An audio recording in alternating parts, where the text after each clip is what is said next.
All right guys, good morning from Thimphu Bhutan. So एक और नया दिन, एक और नया व्लॉग। और जैसा कि लास्ट व्लॉग में आपने देखा, मैंने एंट्री करी थी इंडिया से भूटान में, यानी कि जयगांव से फुनसोलिंग में। तो बाई वॉक बॉर्डर मैंने क्रॉस करा था। जितने भी फॉर्मेलिटीज़, जितने भी प्रोसीजर रहते हैं, वो सारे आपको बताए थे।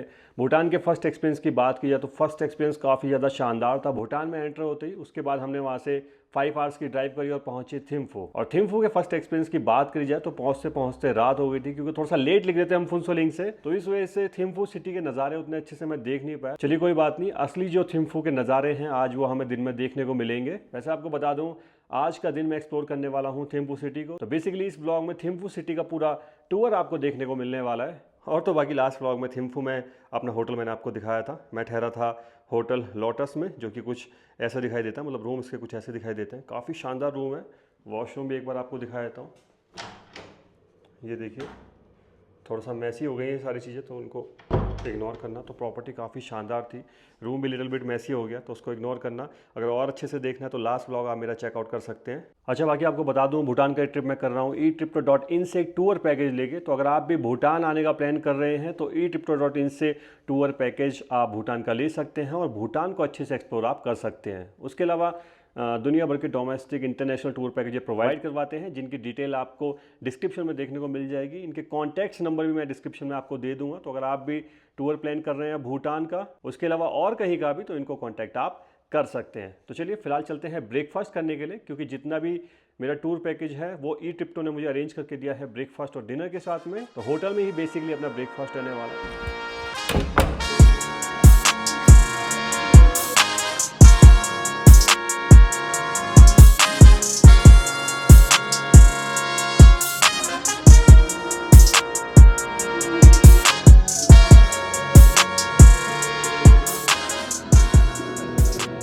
तो देख लीजिए, ये है इनका रेस्टोरेंट एरिया, जो कि काफ़ी शानदार दिखाई देता है। और देखिए, ये यहाँ पे लग चुका है अपना ब्रेकफास्ट। पराठा यहाँ पे मौजूद है, कर्ड यहाँ पे दी गई है, ऑमलेट है, टी है, उसके अलावा फ्रूट्स यहाँ पे मौजूद है। तो चलिए ब्रेकफास्ट करते हैं और बताते हैं कि ब्रेकफास्ट का टेस्ट यहाँ पे कैसे रहने वाला है।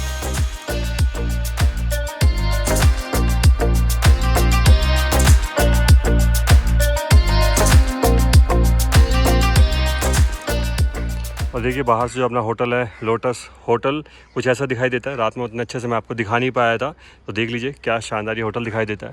And now it's time to say goodbye to our hotel. मतलब आज के लिए नहीं कह रहे, वापस यहीं पे लौट के आना है, शाम का स्टे यहीं पे रहने वाला है। लेकिन फ़िलहाल के लिए अभी यहाँ से निकल रहे हैं।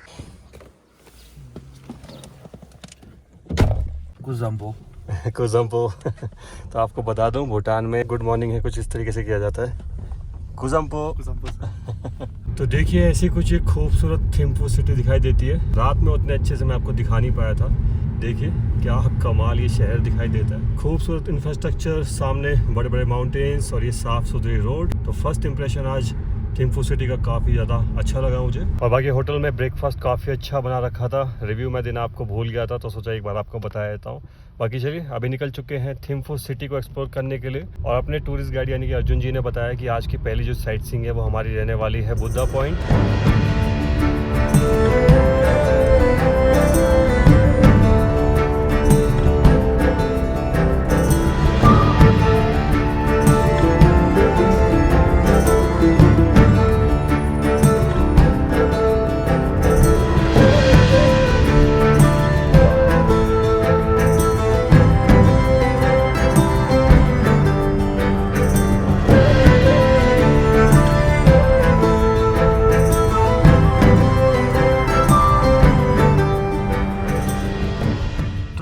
पहुंच गए हैं बुद्धा पॉइंट। तो चलिए एंट्री कर ली है हमने टिकट लेके। देख लीजिए, ऐसी कुछ टिकट दिखाई देती है। वैसे आपको बता दूं, इस टिकट का जो कॉस्ट यहाँ पे पड़ा है 500 रुपीज़ है। और तो देख लीजिए, पूरे कॉम्प्लेक्स एरिया कुछ ऐसा दिखाई देता है, जो बहुत ही खूबसूरत दिखाई देता है। और देखिए, उस कॉम्प्लेक्स से थोड़ा सा आगे आते ही दिखाई देती है बुद्धा जी की एक खूबसूरत प्रतिमा, ये ब्यूटीफुल स्टैचू।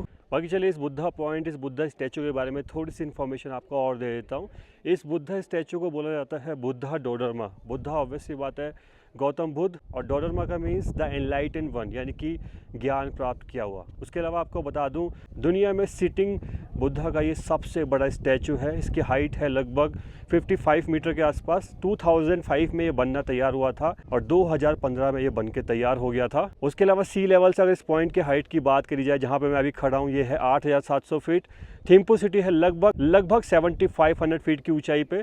तो अभी थिम्पू सिटी से भी काफ़ी ऊपर हम आ गए हैं और इतनी ऊपर आने की वजह से ही यहाँ से जो सिटी का 360 व्यू है वो काफ़ी ज़्यादा कमाल दिखाई देता है। उसके अलावा ये जो पॉइंट है अपने सनराइज़ और सनसेट के लिए भी काफ़ी फेमस है। बाकी ये जो पूरी हिल है जहाँ पे ये बुद्धा जी का स्टैचू मौजूद है, इसको बोला जाता है नोल्सो फोद्रंग हिल।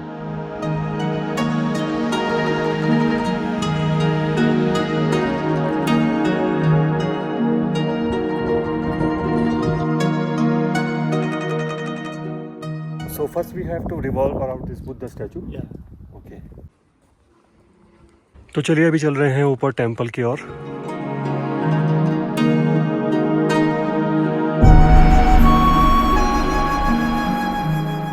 बाकी चलिए दर्शन करके मैं अंदर से आ चुका हूँ और टेंपल के अंदर जाके दर्शन करके काफ़ी अच्छा लगा। और जैसे मैंने आपको बताया था कि अंदर फोटोग्राफी और वीडियोग्राफी अलाउ नहीं है, लेकिन सच में काफ़ी ज़्यादा सुकून, काफ़ी ज़्यादा पीस मिला अंदर जाके।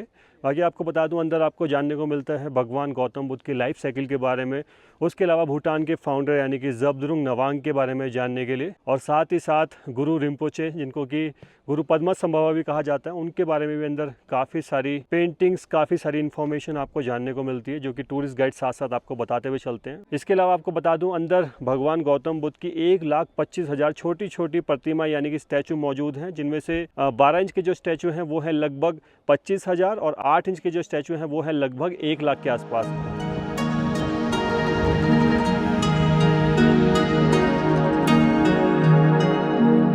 तो चलिए अभी निकलते हैं यहाँ से और देखिए यहाँ से जैसे आप एग्जिट लेते हैं ये शानदार नज़ारे थिम्पू सिटी के आपको देखने को मिलते हैं। वाह, व्हाट अ ब्यूटीफुल व्यू।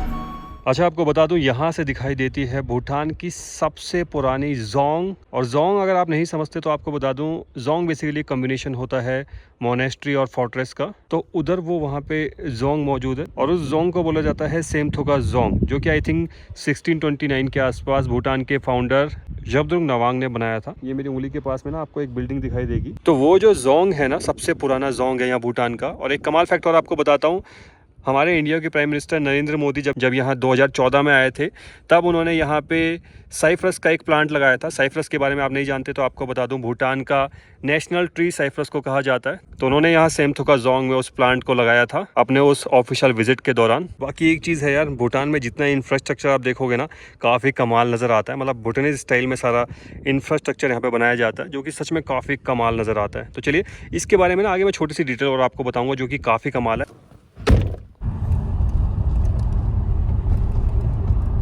तो देखिए ये सामने आप ना एक हॉस्पिटल देख रहे हैं, लगता नहीं है हॉस्पिटल देखने में। बाकी कमाल का फैक्ट आपको बताऊं इसके बारे में, तो इसको इनॉग्रेट करा था प्राइम मिनिस्टर नरेंद्र मोदी जी ने। तो देख लीजिए अभी हम पहुंच चुके हैं आज की अपनी सेकंड साइट सीइंग की ओर, जो कि है नेशनल मेमोरियल चौटन। सही बोल रहा हूँ सर? नेशनल मेमोरियल चौटन, जहाँ पे आपको ये खूबसूरत सा स्तूपा भी देखने को मिल जाता है। तो पहुँच चुके हैं अपने सेकेंड साइट सीइंग पॉइंट की ओर, नेशनल मेमोरियल चौटन। अच्छा बाकी आपको एक कमाल चीज़ बताऊं, भूटान की जितनी भी सिटी है ना वहाँ पे आपको ज़ेब्रा क्रॉसिंग देखने को मिलती है रोड क्रॉस करने के लिए। और लोगों की सिविक सेंस देखिए यार कितना बढ़िया है। मतलब वो लोग वहाँ से आए लड़कियाँ, लेकिन उन्होंने बीच में से रोड नहीं क्रॉस करी, उन्होंने ज़ेब्रा क्रॉसिंग से ही रोड क्रॉस करी है। और जितनी भी गाड़ियाँ हैं ना, जब आप रोड क्रॉस करते हो तो वो ऑटोमेटिकली खुद ही ज़ेब्रा क्रॉसिंग से पहले रोक लेते हैं। क्योंकि आपको बता दूँ भूटान में आपको कोई ट्रैफिक सिग्नल तो देखने को मिलता नहीं है। भूटान की सिटी जितनी भी है सारी ट्रैफिक सिग्नल फ्री हैं। ऐसी ज़ेब्रा क्रॉसिंग आपको बीच बीच में हर जगह देखने को मिलती है और लोग इन्हीं ज़ेब्रा क्रॉसिंग से रोड क्रॉस करते हैं। तो सिविक सेंस देखिए लोगों का कितना ज़बरदस्त है।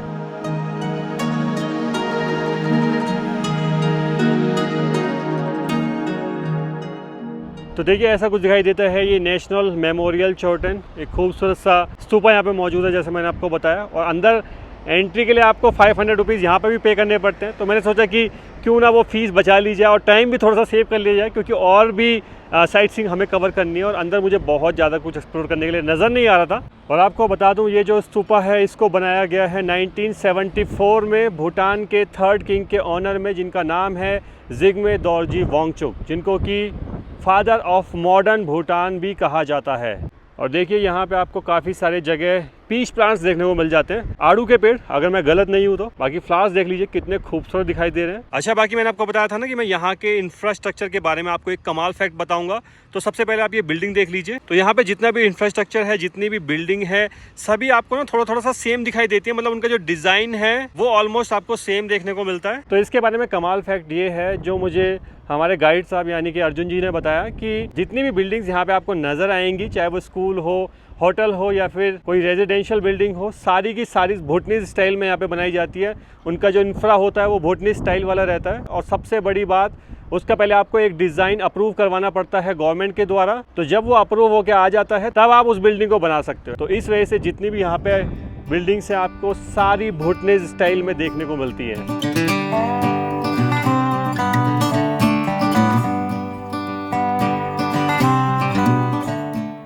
तो चलिए पहुंच चुके हैं अपनी नेक्स्ट साइट सीइंग पॉइंट की ओर, जो कि है सिंपली भूटान लिविंग म्यूजियम, जो कि बेसिकली एक म्यूज़ियम है जहाँ पे आपको भूटान के कल्चर से जुड़ी काफ़ी सारी चीज़ें देखने को मिलती हैं।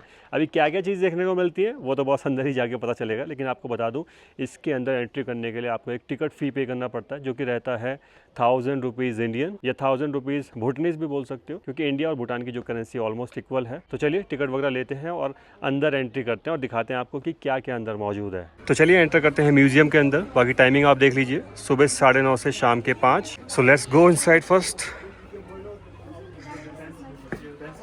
Hello, good afternoon.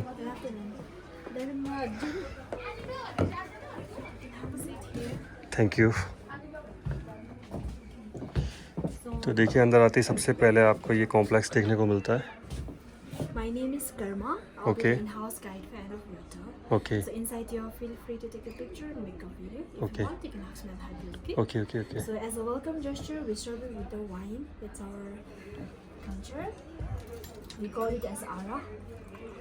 This is called Ara, Ara, yeah, local bit Ara. You get this if you Bhutanese wine. get this little bit only.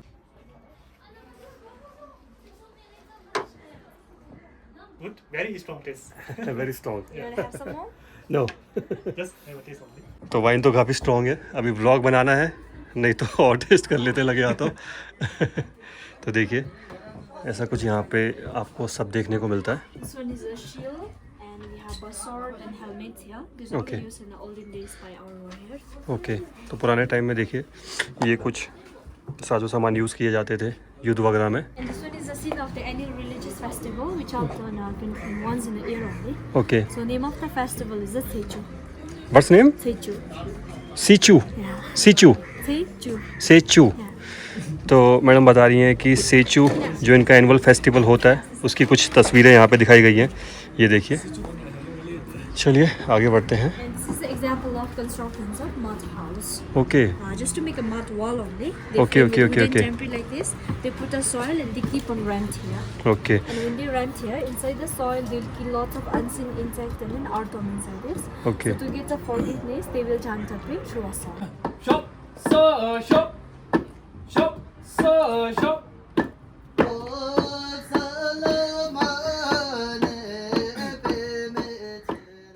तो देख लीजिए अभी कुछ लोगों ने यहाँ पे एक आर्ट परफॉर्म करके दिखाया। तो बेसिकली भूटान में जो घर वगैरह होते थे ओल्ड एज टाइप में, उनकी जो वॉल है वो कुछ इस तरीके से बनाई जाती थी। वहाँ पे देखिए लिखा भी हुआ है ट्रेडिशनल हाउस कंस्ट्रक्शनल मॉडल। तो ट्रेडिशनल जो हाउस होते थे उनकी जो वॉल है कुछ इस तरीके से बनाई जाती थी। ये बेसिकली एक खांचा आप इसको बोल सकते हो, ऐसा खांचा बनाया जाता था। इसके अंदर मिट्टी वगैरह डाल के और भी जितना कंस्ट्रक्शन मटेरियल होता है वो सब डाल के इसको ऐसा पीटा जाता था, और साथ ही साथ कुछ इस तरीके से ट्रेडिशनल सॉन्ग गाते गाते वो अपना काम भी पूरा कर लिया करते थे। And this is our old model musical instrument.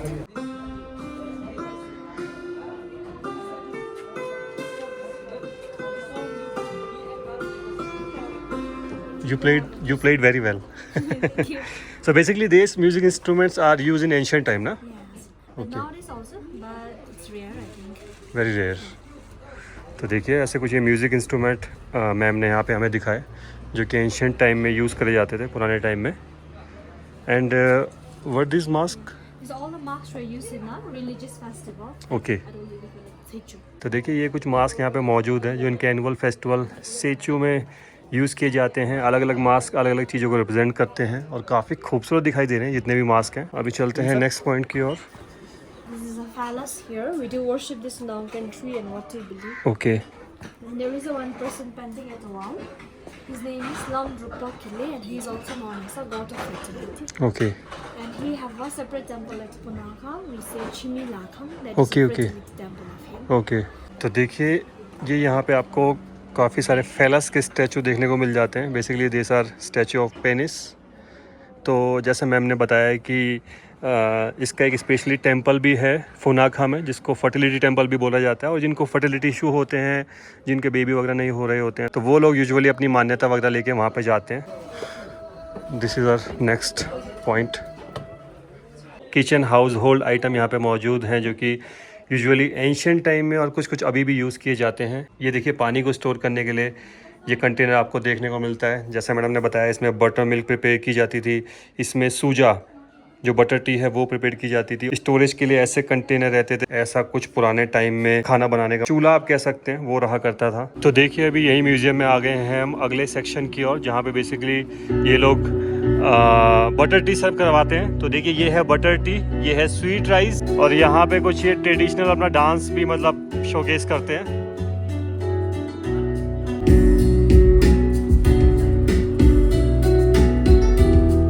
देखिए अभी मैं यहाँ पे एंजॉय कर रहा हूँ बटर टी। तो देखिए यहाँ पे ना एक छोटी सी शॉप मौजूद है जिसका नाम है फुट कार्विंग शोरूम। और उसका नाम इसलिए ये रखा गया क्योंकि आपको बता दूँ हमारे सामने जो शख्स मौजूद है ना बेसिकली फिजिकली डिसेबल है और जितनी भी पेंटिंग्स हैं, जितनी भी आर्ट्स हैं ना यहाँ पे, वो सारी इन्होंने अपने पैरों से बनाई है। आप देख भी रहोगे किस तरीके से पेंटिंग बना रहे हैं। तो सच में यार हेड्स ऑफ है इनको, काबिले तारीफ़ है इनके ये आर्ट, इनकी ये ड्राइंग्स। एक फिजिकली डिसेबल पर्सन इस तरह की पेंटिंग्स बना सकता है वो कोई सोच भी नहीं सकता, लेकिन ये बना रहे हैं। आप देखिए आपके सामने बना रहे हैं और ये जितने भी पेंटिंग जितनी भी आर्ट है ना सारी की सारी इन्होंने बनाई है। और देखिए थोड़ा सा आगे आते ही यहाँ पे आपको पुराने टाइम के घरों का कुछ आर्किटेक्चर देखने को मिलता है जो कि 400 साल पुराने यहाँ पे बताया गया है। दिस गोदरी window is more than 400 years old. Wow. तो दोस्तों देख लीजिए अभी हम करने जा रहे हैं आर्चरी।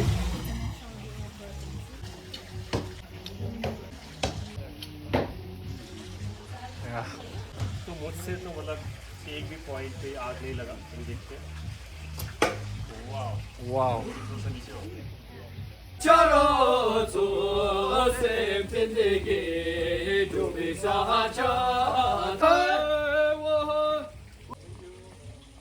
तो कुछ आर्चरी हमने यहाँ पे ट्राई करी और मैं एक भी पॉइंट हिट नहीं कर पाया, तो इस वजह से मुझे इनके साथ में डांस में ज्वाइन होना पड़ा। ये एक तरीके से सज़ा मान लो या मज़ा मान लो।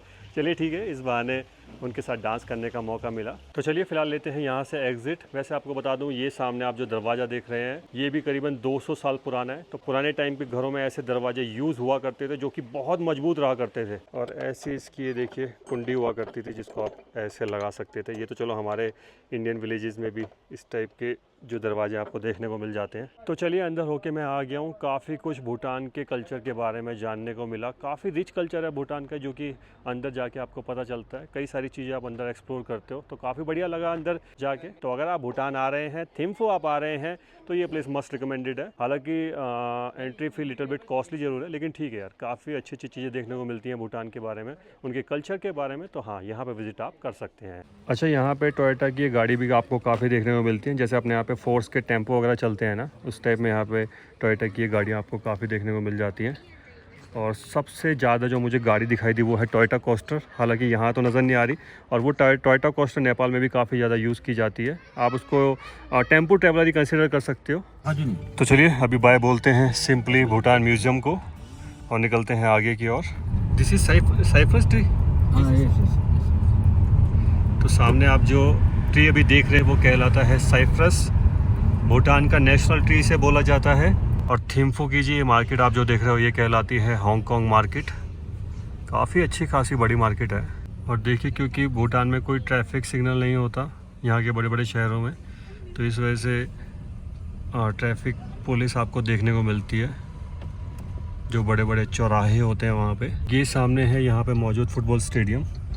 और ये जो बस आप देख रहे हैं ये है यहाँ की government city bus. And now it's time for lunch. Time हो गया दिन के 1:30। तो अभी रुके हैं एक रेस्टोरेंट के सामने, ऊपर में यहाँ रेस्टोरेंट मौजूद है, तो वहाँ चल के अभी कुछ खाना वगैरह हम खाएंगे। बाकी देखिए ऐसा कुछ रेस्टोरेंट दिखाई देता है जो कि अंदर से देखने में काफ़ी ज़्यादा शानदार है। वैसे आपको बता दूं रेस्टोरेंट का नाम है happy Mandala healthy kitchen. Interior check out कीजिए यार, क्या खूबसूरत है। बाकी एक चीज़ है, भूटान में आप किसी भी रेस्टोरेंट में या कहीं भी खाना जाएंगे ना, स्वागत आपका काफ़ी अच्छी तरीके से किया जाता है। हमारा स्वागत किया गया है यहाँ पे इस टी के साथ में। अभी ये कौन सी टी है वो तो पता नहीं। तो बेसिकली एक चाइनीज़ रेस्टोरेंट है और मैंने यहाँ पे ऑर्डर दे दिया है हाक्का नूडल्स का। और देखिए टेबल यहाँ पे कैसा है, ये हॉट पॉट है बेसिकली किसी चीज़ को गर्म करने के लिए। तो देखिए यहाँ पे मेंशन भी हो रखा है, notice the ceramic plate is hot after cooking, please don't touch with your hand. तो ये भी काफ़ी सही चीज़ लगी मुझे यार। और इससे भी कमाल बात ये है कि भूटान में आपको सभी जगह पे लेडीज़ भी इक्वली काम करती हुई नज़र आएंगी, मेंस की तरह, चाहे आप कहीं पे भी चले आइए। अभी देख रहा हूँ रेस्टोरेंट में तो मेंस स्टाफ तो यहाँ पे मुझे कोई नज़र ही नहीं आ रहा, सारी फीमेल स्टाफ यहाँ पे नज़र आ रही है। तो देख लीजिए आ चुकी है अपनी हाक्का नूडल। और हाक्का नूडल तो यार दिखने में काफ़ी डिफरेंट लग रही है, जैसे हमें इंडिया में दिखाई देती है। मतलब अपने इंडिया में गोल गोल रहती है नूडल, यहाँ पे देखिए शेप थोड़ा सा, सॉरी मैं ऐसे हाथ से पकड़ के आपको दिखा रहा हूँ, लेकिन ये देखिए शेप देख रहे हो आप नूडल की तो काफ़ी यूनिक शेप है यहाँ पे हाक्का नूडल की। तो चलिए फ़िलहाल हाक्का नूडल टेस्ट करते हैं और आपको बताते हैं कि नूडल का जो टेस्ट है वो कैसा रहने वाला है, क्या वो भी अलग रहने वाला है या इंडिया जैसे रहने वाला है।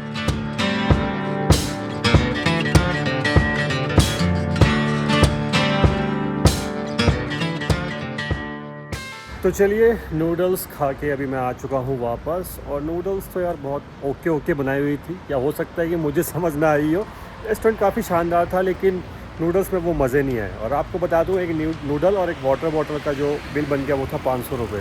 ये वाटर बॉटल 40 रुपीज़ की और नूडल थी 460 रुपीज़ की, 460 रुपये की। तो इतना पे कर दिया लेकिन उतना कुछ खाना यार मज़े नहीं आए। जबकि कल थिम्फू से आते टाइम हम बीच में एक रेस्टोरेंट पर रुके थे, वहाँ राइस और दाल वगैरह खाई थी, वो तो काफ़ी अच्छा बना रखा था, घर जैसा खाना था बिल्कुल। लेकिन यहाँ कुछ समझ नहीं आया। चाइनीज़ खाने का मन हुआ तो मैंने कहा ठीक है चाइनीज़ ट्राई करते हैं, लेकिन कुछ बात बनी नहीं। चलिए कोई बात नहीं, फ़िलहाल चलते हैं यहाँ से और आगे बढ़ते हैं अपनी नेक्स्ट डेस्टिनेशन की ओर।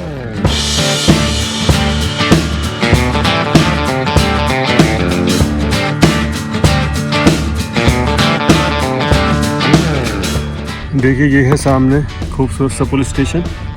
यहाँ तो आप जो भी बिल्डिंग देखोगे वो आपको खूबसूरत ही नज़र आने वाली है।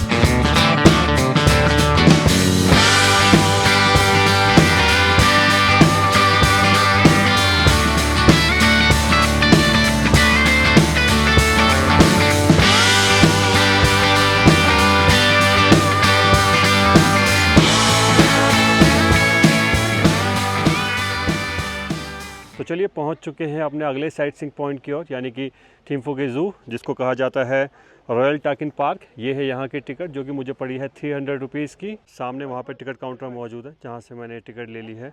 ये है सामने एंट्री गेट। बाकी काफ़ी सारे इंडियन लोग घूमने आ रखे हैं यहाँ पे। वो देखिए टोयोटा कोस्टर से सारे इंडियन निकले थे अभी लाइन से, जो अंदर घूमने गए हैं। बाकी आपको बता दूँ इस ज़ू का नाम रखा गया है यहाँ के नेशनल एनिमल के ऊपर, जो कि है टाकिन। तो देख लीजिए ऊपर एंट्रेंस गेट पे लिखा हुआ है इंग्लिश में वेलकम, लेकिन मेन चीज़ वो नहीं है। ऊपर भूटानीज में लिखा हुआ है हाउ यू कॉल्ड वेलकम, जेम्बालेसो।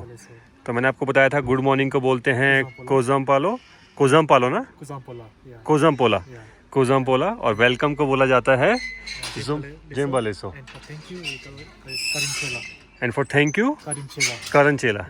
तो चलिए अभी भूटान आए हुए हैं तो सोचा कि कुछ भूटानीज वर्ड भी यहाँ पे सीख लिए जाए। बाकी एक चीज़ मुझे बढ़िया लगी यार, जहाँ पे भी आप जाओगे ना भूटान में, इंडियन करेंसी सब जगह एक्सेप्ट होती है और रिटर्न में वो आपको भूटान की करेंसी देने वाले हैं। तो इंडिया की करेंसी यूज़ कर लीजिए, भूटान की करेंसी यूज़ कर लीजिए, कोई दिक्कत नहीं है यहाँ पे। तो छोटा सा हाइक है, इस वजह से सांस फूल रही है। चलिए ये तो छोटी सी हाइक है, अभी आने वाले दिनों में काफ़ी बड़ी हाइक भी करनी है। वो बड़ी हाइक कहाँ की करनी है वो आगे आने वाले ब्लॉग्स में आपको देखने को पता चलेगा। तो देखिए यहाँ पे कुछ स्टैचू बनाए गए हैं इनके नेशनल एनिमल के, जिसको टाकिन कहा जाता है और जिसके ऊपर इस ज़ू का नाम रखा गया। तो देखिए ऐसा कुछ इनका नेशनल एनिमल दिखाई देता है। बाकी देखिए एंटर करते यहाँ पे ये खूबसूरत सा कैफ़े आपको देखने को मिलता है। और ज़ू में जाने का रास्ता देखिए कितना सिस्टमेटिकली बनाया हुआ है। ये रैंप बना हुआ है जिसके थ्रू आप पूरा ज़ू एक्सप्लोर करेंगे।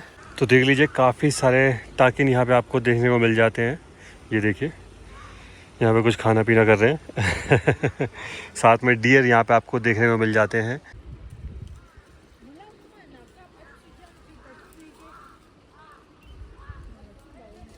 तो चलिए, ज़ू तो हमने घूम लिया है, बहुत ज़्यादा बड़ा ज़ू नहीं है, मतलब रैंप का एक पूरा सर्कुलर जैसा एरिया बना रखा है, मतलब इधर से घुसो उधर से वापस होके आप आ जाओ। और 2 ही टाइप के एनिमल यहाँ पे आपको देखने को मिलते हैं, एक टाकिन और एक डियर। तो बहुत ज़्यादा तो कुछ देखने के लिए नहीं है, लेकिन हाँ, नेशनल एनिमल भूटान का आप यहाँ पे देख सकते हैं। बाकी काफ़ी खूबसूरत है, नेचर के बीचों बीच अगर आप थोड़ा टाइम स्पेंड करना चाहते हैं तो यहाँ पे आ सकते हैं।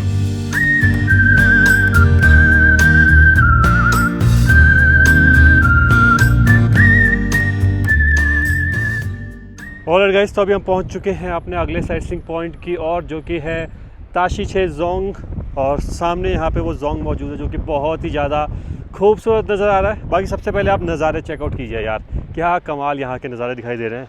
ये देखिए भाई साहब, क्या नज़ारे हैं, मतलब मन कर रहा है यहाँ खड़े रहो और इन नज़ारों को एंजॉय करते रहो। बहुत ही खूबसूरत नज़ारे हैं। तो देखिए वहाँ सामने मौजूद है ताशीछे जोंग। और जोंग के बारे में अगर आप नहीं जानते तो आपको बता दूं, Jong is basically a combination of fort and monastery. सामने में मौजूद है स्टेप फार्मिंग, पैडी फील्ड है बेसिकली सारी। और अर्जुन जी ने बताया, हमारे टूरिस्ट गाइड ने, कि जो भी फार्मिंग लैंड होता है वहाँ पे आप घर कंस्ट्रक्ट नहीं कर सकते हो जब तक कि वो ऐसी भूमि या ऐसा लैंड ना हो जाए जहाँ पे आप खेती नहीं कर सकते हो। अदरवाइज़ अगर वो कल्टिवेटेड लैंड है तो वहाँ पे आप कुछ भी घर वगैरह नहीं बना सकते, कुछ भी बिल्डिंग नहीं बना सकते हो। और ताशीछे जोंग के बारे में आपको एक इंटरेस्टिंग फैक्ट और बता देता हूँ कि ये बेसिकली कपल के ऊपर इनका नाम रखा गया है, जिसमें मेल का नाम था ताशी और फीमेल का नाम था छेजोंग। तो बेसिकली ये जो लैंड था ना, वो किसी टाइम पे उन्हीं का लैंड हुआ करता था पुराने टाइम में। तो रूलर ने ऑफ़र करा उनको कि भाई आप कुछ पैसे ले लो और ये लैंड हमें दे दो, हमें यहाँ पे एक जोंग बिल्ड करना है। तो उन्होंने पैसे लेने से डिनाई कर दिया, रिवार्ड लेने से डिनाई कर दिया बेसिकली।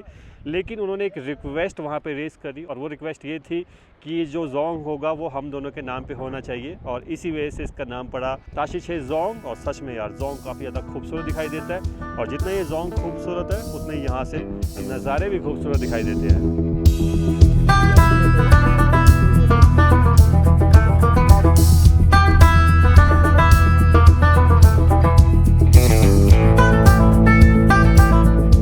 और बाकी देखिए, अभी हम पहुंच चुके हैं थिम्फू सिटी के क्लॉक टावर के सामने। तो देखिए काफ़ी शॉपिंग कॉम्प्लेक्स यहाँ पे आपको देखने को मिलते हैं। और जैसा अर्जुन जी ने बताया कि कुछ जो कल्चरल इवेंट होते हैं बीच बीच में, वो यहाँ पे ऑर्गेनाइज़ किए जाते हैं। और तो देख लीजिए, काफ़ी खूबसूरत ये क्लॉक टावर वाला एरिया दिखाई देता है। तो देखिए दोस्तों, ऐसी कुछ मार्केट दिखाई देती है। मार्केट तो बॉस काफ़ी बड़ी है। ये देखिए, दुनिया भर की चीज़ें यहाँ पे आपको देखने को मिल जाती हैं अलग अलग दुकानों पे। और कुछ 3-4 शॉप्स में मैंने एंटर होके कुछ चीज़ों का प्राइस भी पता किया, तो मुझे लिटिल बिट मार्केट थोड़ी सी कॉस्टली लगी। अभी ये हो सकता है कि भाई थिम्फू के मेन एरिया में है, मेन सेंटर पे है, इस वजह से मार्केट थोड़ा सा कॉस्टली है। फॉर एग्जांपल, अगर आप इंडिया में भी किसी बड़ी सिटी की बड़ी मार्केट में जाओगे तो वो थोड़ा सा कॉस्टली रहती है। चलिए, अपार्ट फ्रॉम दैट मार्केट काफ़ी ज़्यादा खूबसूरत है। ये देखिए, सामने में आपको सैमसंग वगैरह के स्टोर भी देखने को मिल जाते हैं, और काफ़ी दूर तक फैली हुई है मार्केट। ये जो क्लॉक टावर वाली जो पूरी मार्केट है ना, काफ़ी वहाँ दूर तक फैली हुई है, उधर दूर तक। और ये है जी भूटान का गवर्नमेंट बैंक, जिसका नाम है बैंक ऑफ भूटान। और देखिए क्या शानदार ये बैंक नज़र आता है।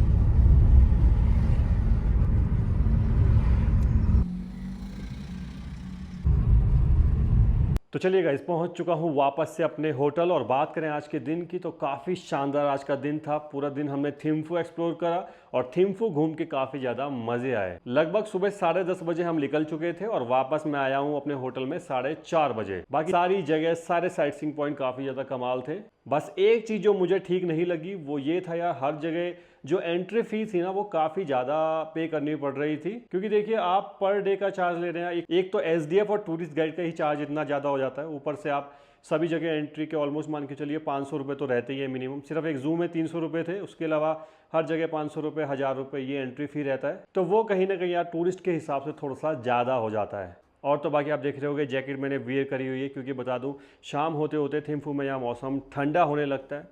और चलिए, now it's time for dinner. Time हो चुका है रात के 8। और देखिए, अंडा करी यहाँ मौजूद है, आलू की सब्जी है, दाल है, ब्रोकली की सब्जी यहाँ पे मौजूद है, बाकी यहाँ पे सलाद दिया गया है, राइस यहाँ मौजूद है, चपाती दी गई है।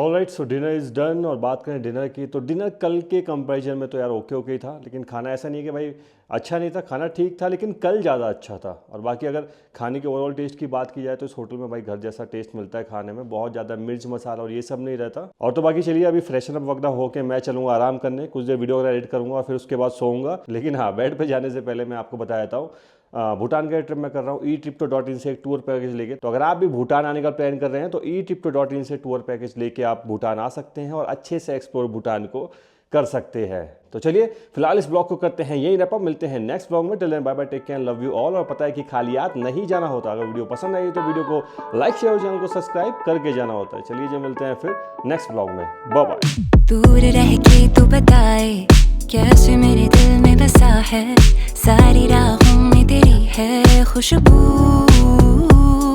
हाय कैसे मैं गुजारूं रातें लंबी ये बड़ी है, बेचैनियों में दबी है आरज़ू।